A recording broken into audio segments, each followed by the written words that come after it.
Question number 4. Explain this statement clearly. To call a dimensional quantity large or small is meaningless without specifying a standard for comparison. In view of this, reframe the following statement wherever necessary. The first question is, atoms are very small object. Second, a z-plane moves with great speed. The mass of Jupiter is very large. The air inside this room contains a large number of molecules. Next one, a proton is much more massive than an electron. The speed of sound is much smaller than speed of light. चलिए question यहाँ पे क्या कह रहा है कि अगर हम किसी डायमेंशनल क्वांटिटी के लार्ज या अगर स्मॉल होने की हम बात कर रहे हैं तो हमें कुछ ना कुछ हमें रेफरेंस पॉइंट देना पड़ेगा, है ना, जिसके आधार पे जिसके बेस पे हम क्या करेंगे, उसको कंपेयर करेंगे किस पर्टिकुलर ऑब्जेक्ट से ये ऑब्जेक्ट लार्जर है या फिर स्मॉलर है। क्लियर है? The given statement is true.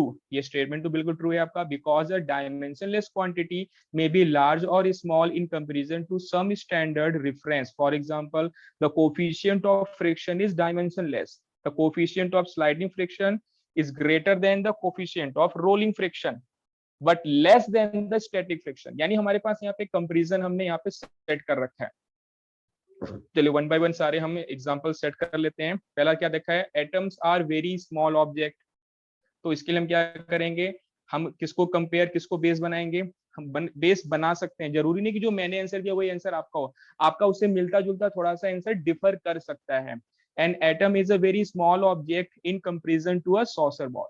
Saucer ball के रिस्पेक्ट में जो आपका एटम होता है बहुत ही स्मॉल साइज का होता है।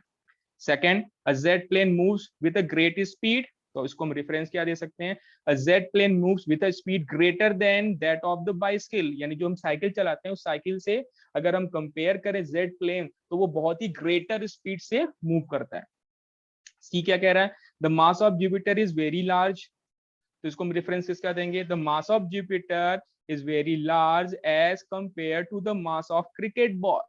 जो हम क्रिकेट बॉल खेलते हैं उससे मास ऑफ जुपिटर जो है वेरी लार्ज है। क्लियर है?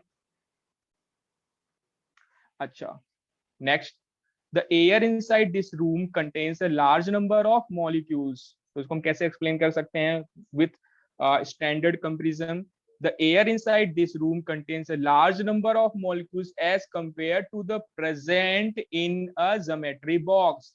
यानी ज्योमेट्री बॉक्स में जो आपका एयर प्रेजेंट है उसके रिस्पेक्ट में जिस रूम में आप प्रेजेंट हो उसमें नंबर ऑफ मॉलिक्यूल्स आपके बहुत ज्यादा हैं। Next one, a proton is much more massive than an electron. Proton जो होता है इलेक्ट्रॉन से आपका बहुत ज्यादा मैसिव होता है। जैसे प्रोटॉन का मास हमारा 10 टू द पावर -28 ऑर्डर का होता है और इलेक्ट्रॉन का मास हमारा 10 टू द पावर -31 ऑर्डर का होता है। और यहाँ पे अप्रॉक्स मोर देन 1000 का डिफरेंस होता है, इसलिए हम यहाँ पे बोल सकते हैं proton is more massive than an electron. Next last कह रहा है, the speed of sound is much smaller than the speed of light. But obvious है, स्पीड ऑफ लाइट कितना होता है हमारा 3 to the power 10 to the power 8 और speed of sound हमारा 300 400 के आसपास में होता है। क्लियर है? यानी कि हम यहाँ पे क्लियरली इसको कह सकते हैं कि speed of sound is less than speed of light.